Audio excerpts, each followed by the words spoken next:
Good morning, dear student.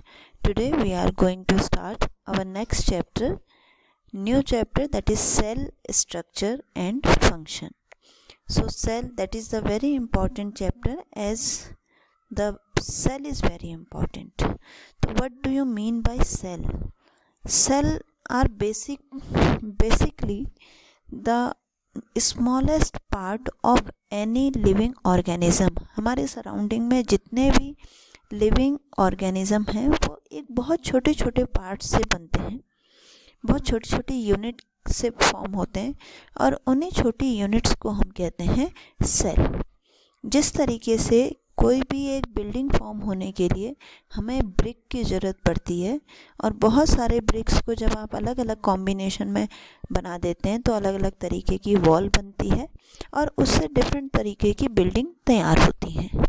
ठीक है, उसी तरीके से सेल जो है वो हमारी बॉडी का, लिविंग ऑर्गेनिज्म का स्मॉलेस्ट पार्ट है, जो कि बेसिक यूनिट ऑफ लाइफ हम सेल को कहते हैं। Cell is the basic unit of life, यानी कि किसी भी लिविंग ऑर्गेनिज्म की बॉडी का स्मॉलेस्ट पार्ट जो कि फंक्शनल होता है, जो कि वर्क करता है।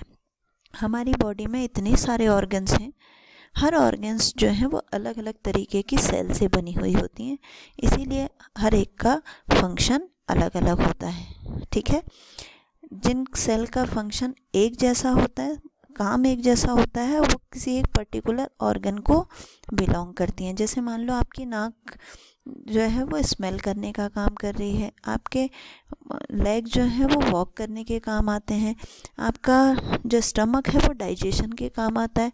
इट मीन्स जो सेल आपके नोज़ में है वही सेल आपके स्टमक में नहीं होंगी, वो हाँ दोनों अलग अलग तरीके की सेल होंगी। जो स्टमक में सेल है उसका काम क्या है? उसका काम है जितना भी डाइजेशन हो रहा है उसको, जितना भी फूड हम खा रहे हैं उसको डाइजेस्ट करना।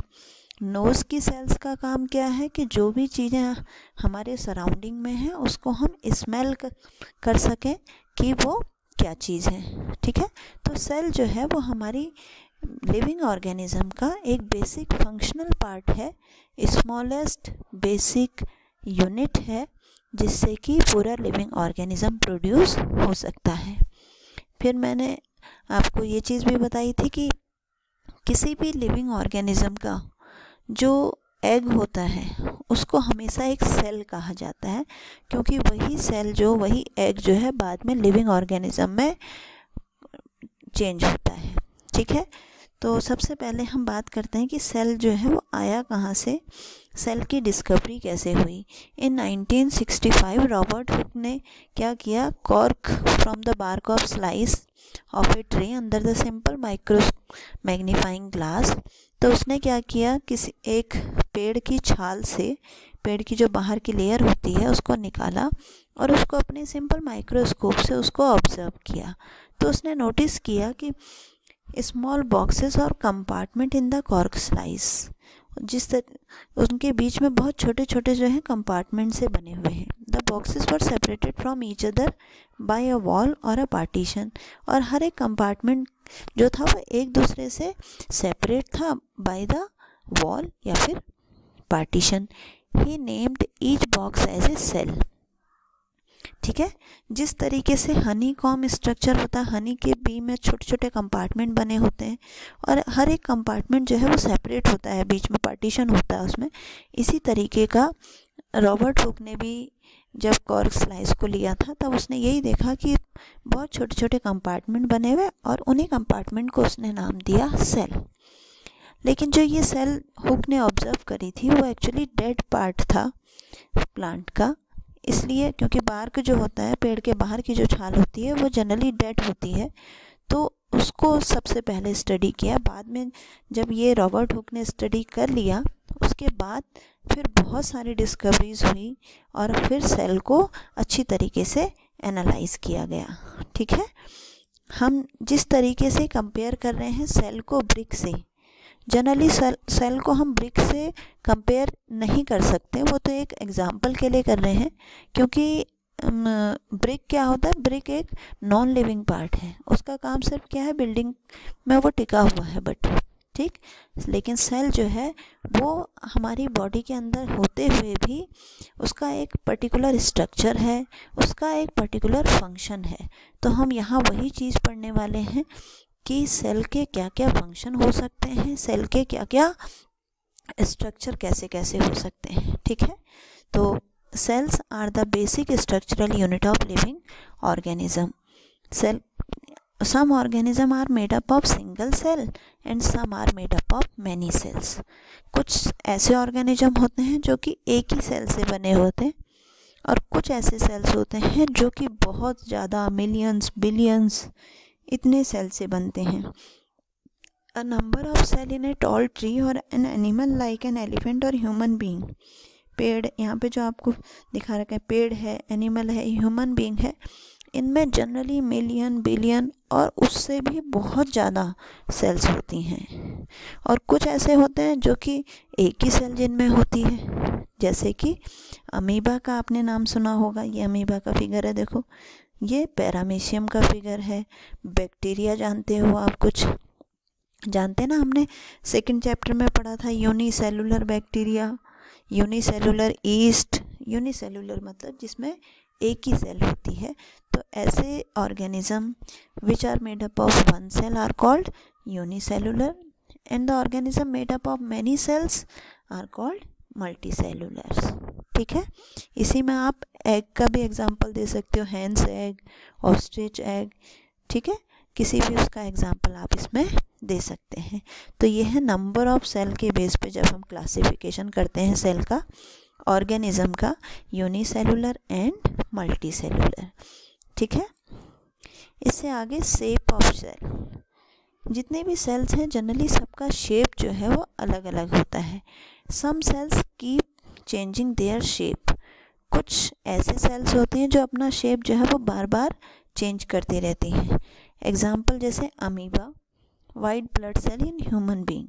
सेल को जैसे आप ऐसे समझ लो, जैसे बहुत आसान सा तरीका है। अमीबा का अगर आपको स्ट्रक्चर समझना है, आप दूध का पैकेट लेते हैं, सुबह मॉर्निंग में जब आप दूध का पैकेट लेते हैं उसमें क्या होता है, बाहर से एक पन्नी है, अंदर एक लिक्विड भरा है। ठीक है, आप उसको समझ लीजिए कि वो अमीबा है। उसमें सिर्फ क्या है, आउटर लेयर है, अंदर एक लिक्विड सा कुछ सब्सटेंस बना। आप उसको जिधर की तरफ से भी पकड़ेंगे उसका शेप उसी के अकॉर्डिंग चेंज हो जाता है। बिल्कुल उसी तरीके से अमीबा का मिनिएचर बहुत छोटा होता है, आप उसको नेक्ड आइज से नहीं देख सकते, माइक्रोस्कोप से उसको देखना पड़ता है। तो अमीबा भी क्या है, उसी तरीके का होता है और अपना शेप चेंज करता रहता है।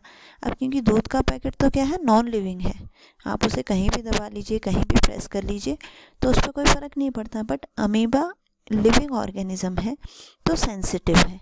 जैसे ही वो देखता है कि इधर से कोई खतरा आ रहा है तो वो पीछे हो जाता है, अपनी स्किन को अंदर कर लेता है। स्किन ही कहेंगे इसको, आउटर कवरिंग को। अगर इधर से कोई आ रहा होगा तो ये इधर से अपने आउटर कवरिंग को इधर अपने चेंज कर लेगा। तो इसी के अकॉर्डिंग जब ये मूव करता है, जब ये रिप्रोड्यूस होता है, जब इसमें एक्सक्रीशन होता है तो इसका शेप और साइज़ चेंज होता रहता है।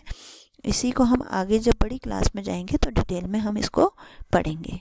ठीक है, सम सेल्स आर स्पेरिकल।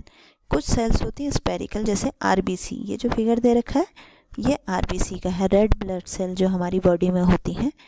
कुछ राउंड हैं वो आरबीसी। इलोंगेटेड कुछ होती हैं, इलोंगेटेड मीन्स ऐसे लंबाई में लंबी होती हैं, जैसे हमारी मसल्स में होती हैं। स्पिंडल शेप मीन्स ये मस्कुलर सेल्स जो होती हैं, ठीक है, लंबाई में, ताकि हमारी मसल्स आसानी से खींच सकें, तो इसलिए इनका शेप कैसा होता है, इलोंगेटेड।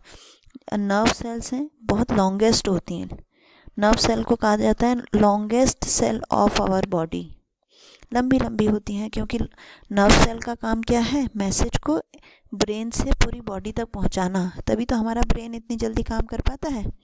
ठीक है, तो अलग अलग तरीके की सेल्स होती हैं, अकॉर्डिंग टू देयर फंक्शन उनका शेप भी अलग अलग होता है। ठीक है, इसी तरीके से साइज ऑफ सेल्स।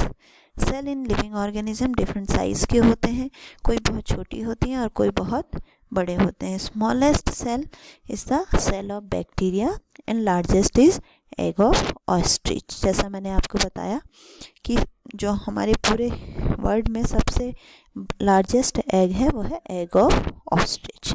इतना बड़ा होता है, देखो हाथ में लिया हुआ है, ठीक है। तो इस तरीके से मैंने जितने भी नोट्स आपको दिए हैं, आप इनके बीच बीच में स्क्रीनशॉट लेकर के इसको लिख लेंगे अपनी कॉपी में, ठीक है। इससे आगे का पोर्शन हम नेक्स्ट वीडियो में पढ़ेंगे। Thank you.